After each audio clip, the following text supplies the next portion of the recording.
Hello everyone, it's Katie M. Reed from katiemreed.com, and I am a couple hours later today. I had a photo shoot. Hey Lauren, welcome.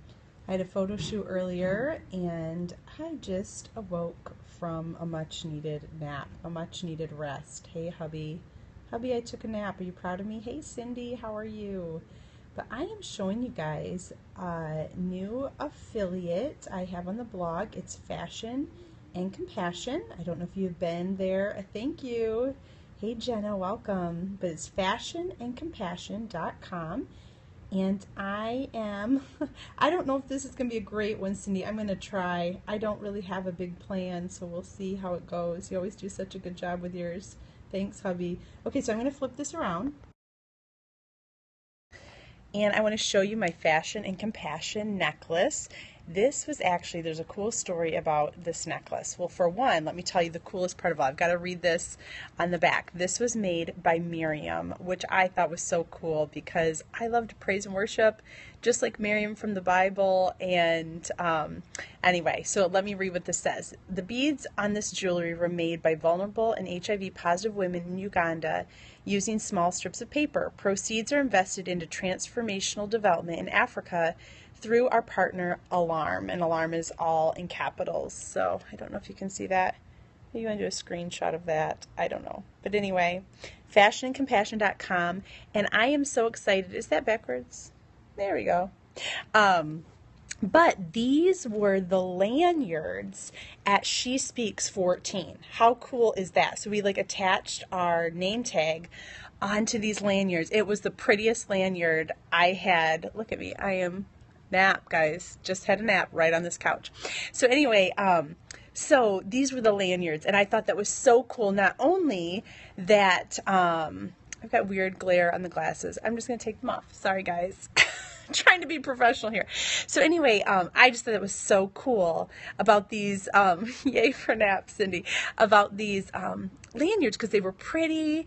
And hey, is it Sean from Texas? Am I getting your name right? So anyway, right after She Speaks, I got the opportunity to speak. This was in 2014 at a youth camp. And this was actually the story I was trying to get husband to tell you the other night, but at our fireside chat for Stop Panic Time. But he, poor guy, he didn't know which story I was telling him. Oh yeah, I got it right. Wanted me to tell. But anyway, so I had the opportunity. I used to be pretty insecure speaking, and I liked to do it, but I just didn't feel like I was very good at it. So anyway, when I went to She Speaks, I felt like I got some really good tools for learning to speak better. And I went to a session with Lisa Turkhurst and Karen Eman, and they talked about sticky statements and how you want to have a statement that really stands out. And my friend Cindy Baltima is great at those, isn't she? So anyway, so I gave a talk about Noah, and, it was by God's grace, and, yes, I prepared, but he really showed up. Yes, love Karen and Lisa for sure.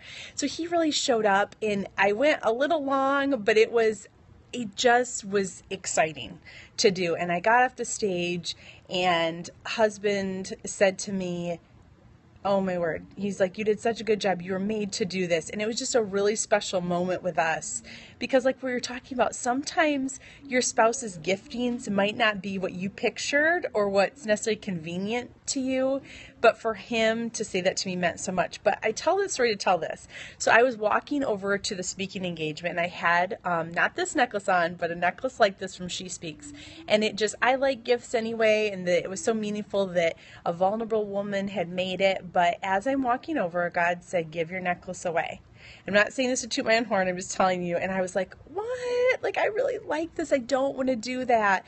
And I just felt like he said, you need to give it away. And I don't know, I think it was to whoever birthday was the closest or something. But I was able to tell these middle schoolers just about, a little bit about human trafficking and that there's vulnerable women. And we were trying to get them to think outside their small world into the bigger world. And we talked about people that were being, beheaded. And I hope I didn't freak them out. But it's sometimes we can be kind of lulled to sleep in our culture, literally. I was just sleeping. But anyway, so God had asked me to give away this necklace, and it was not easy for me. I don't say it I was like, yes, Lord, I will do it. It was a wrestle as I'm walking over, but I was obedient. So long story short, I loved what Fashion and Compassion was one of the sponsors at She Speaks 2014, and I loved what they were about. Their jewelry is beautiful, and who doesn't love, beautiful jewelry? And it's affordable, but it also is helping women across the globe and right here at home. And so I had just talked to them and asked if they do any partnerships with blogs and whatnot. So I'm proud to say I am now affiliate with Fashion and Compassion. If you go to katiemreed.com, you can find their logo. And what a great way. I'm going to do some Christmas shopping this way, because not only to give someone something pretty, but to be like, this woman is being employed by it. And guess what they did as a thank you? Because I had asked if I could buy another one of these, and they sent it to me. Isn't that so nice? So I'm going to feature them in December, but you're going to want to shop before December. And I'm going to be doing a giveaway and this beautiful bangle.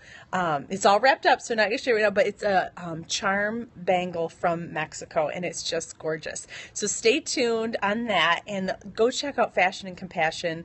They're helping restore women. And isn't that what we're talking about today? Is talking about restoration. I hope that you were able to read Karina Allen's post today. The one thing, many things spoke to me through her post, but one thing that I alluded to the other day is, do we sometimes keep busy because we're afraid to slow down and hear what God might say? And I shared that story about how I wasn't sure if he really wanted me to be writing, and how he assured me of that, but I was scared to slow down because of what he might say, because sometimes he does ask us to lay things down. Other times he said, no, keep going with that. So I wondered about you. Do you guys ever keep yourself busy to kind of avoid things, perhaps? And it might not just be what God's going to say. It might be something hard that he wants you to deal with. And, there is something to be said for, sometimes we need to keep, going on with life and not wallowing in something, but sometimes he's kind of pricking our spirit to deal with something, and we're just trying to busy ourselves. So that's my question to you today. Aren't you glad I popped on to ask you that awkwardly hard question? Are you staying so busy because you're trying to avoid something? Are you staying so busy because you're scared of what God might tell you? Now listen, he is a good God. I think I shared with you how I had wrestled with God for a year, numerous years ago, about, thanks, Cindy, I appreciate that. I had wrestled with him for numerous years about giving him the right to control, and I was so afraid what he was going to ask me to do, that he might ask me to go live in this remote hut somewhere, and serve him that way. And at the time, that sounded really awful to me. And, it's also about trusting his heart. Sometimes he does ask us to do things, but it's so we can be restored. It's so someone else can be restored. It's for our good, and it doesn't always feel good, but he cares for us. And I've said it before, but he is a good father. He's not going to walk out on you. He wants to bless you. I also had the opportunity recently to write for Bethany Christian Services, part of our adoption story, and you can find that on my Facebook page. It's just Katie M. Reed, and it's my writer page. And anyway, it talked about sometimes our no's is somebody else's yeses, but couldn't it also be the other way around? Sometimes our yes is somebody else's no. And I was just thinking about that, of how that can be hard, but you know what? God is working on both ends. So I hope you'll go check that story out. You can find the link on my writing Facebook page. But has sometimes your no been someone else's yes, or your yes been someone else's no? And that can be hard, but it all comes down to trust, doesn't it? This tightly wound woman, a lot of my issues come down to trust and resting in the Lord and trusting that he's got things under control. I am so thankful that you have joined the journey, whether you've read one post or just joined on Periscope, or you've read the whole series of the Restoration Project on my blog. It has been a joy to journey with you.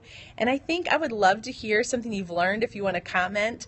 But one of the things that I think I have learned is some people don't believe it, but I am an introvert, but I'm an outgoing introvert with, I think I'm more towards the middle of the spectrum, but I, a lot of times, am searching for rest and searching for quiet. I was just talking to hubby about this, how, we're a loud family, and I love that, but I think part of my wiring is I'm trying to get quiet. I mean, a lot of times I'm like shushing my kids, and like, who wants to be like shushed all the time and hushed all the time? Oh, thank you. That's awesome, Lauren, because I'm still not great at my prayer life, and I probably need to go back and read some of the posts. But yes, bold and unedited prayers, right? That is something we have learned. So anyway, so just see the flies, hubby, are you looking? Flies are back. I just need to get good at killing flies instead of just having my boys rescue me from the flies. Oh, thank you. I appreciate your encouragement, Lauren. And hey, nice new picture there. So anyway, so sometimes as an introvert, I'm trying to get to this like solace. You know, when Jesus got away, it's like I tend to, okay, let's hurry up and get this all done so then I can get away, or then I can get this nap in, or then I can just breathe. But you know what? As Christy Hughes said yesterday, sometimes we need to rest in motion. Good for you, Lauren. Nice. Sometimes we have to find rest in motion. Remember that post I wrote about when we had a day full of soccer games? It's like that was not how I envisioned my Sabbath rest. My Sabbath rest, I envisioned sitting on the couch, not getting up, not cooking, just reading, sleeping, watching some football with the family. And that's our world is busy. And yes, we do need those times where we get away. But I think if we're going to be, my challenge, I guess, through this is I can be discontent because I'm always trying to find this bliss, this perfect, and that's really not going to happen till heaven. And so how can we learn to be restored amidst the chaos, amidst the problems and all that kind of stuff? So that's one takeaway. Sorry about the flies, guys. Anyway, that's one takeaway that I have is just, God, help me to rest on the inside. Remember that quote from Emily Freeman we talked about? The cross gives us permission to sit down on the inside because we have a God who knows what he's doing. Talk about a sticky statement, but also a powerful truth. Thank you, Emily Freeman, for that. But I want to be able to sit down on the inside, even when, remember I told you about the toddler spilling the jam? Guess what it was today? It was the meatloaf that I had prepared ahead of time for my daughter's slumber party tomorrow night. I had made extra meatloaf, and he got into it and licked off the ketchup topping, which is the best part. Amen, hubby. And so, anyways, it was just like, okay, so my life's not going to get more restful, especially adding another child, but how can I learn to rest amidst the chaos? How can I learn to find peace amidst the problems? And I think acknowledging that I can't restore myself. And how many times do we try to do that? Or we want someone else, we want another human to restore us. So you just do this and then I'll feel at peace, or all those kind of things. God is our restorer. And as we stay close to him, he will restore our heart. It's not going to be overnight. It's a lifelong process. But don't we want to be connected to the restorer of our souls? I hope that encourages you today on day 30 of the Restoration Project. So some of you have been encouraging me to keep periscoping, and I definitely am going to, but Adam and I were talking about last night, and I will be going back to Monday, Wednesdays, and Fridays. I am going to probably do it at 1:30 because 10 a.m., I used to do Mondays at 10 a.m., is not a good time for this pregnant woman. Sometimes, honestly, I am still in bed. So we're planning on 1:30 on Monday, Wednesday, and Friday, and then hubby and I will do 7 p.m. on Wednesdays. I might drop the Wednesday afternoon. We'll see how it goes, but I so enjoy being here with you all. But part of our family being restored is me probably not doing this every weekday, but it is not personal because I love being with you guys, but I will be doing it Monday, Wednesday, Friday at 1:30, and then Wednesday evening at 7 for our Stop Hammock Time. So thank you so much for joining this journey on the Restoration Project. Tomorrow's the last day. Thank you, Cindy. Tomorrow is the last day. And so, thank you, Lauren. I appreciate that. That is not always easy, but it's where the peace is found, I have found. So anyway, let's see. So tomorrow I will be wrapping up what we have learned on the blog. And I am going to give you a little inside information. I am going to be praying through maybe doing an ebook. So I'm praying about that. And so we shall see what comes of that. But anyways, so glad to be here with you this afternoon. And go check out Fashion and Compassion. Get some Christmas shopping done early. And I will see you guys on Monday at 1:30 Eastern Time for November. And it won't be the Restoration Project. It'll be your Monday message with some encouragement. So I will talk to you later.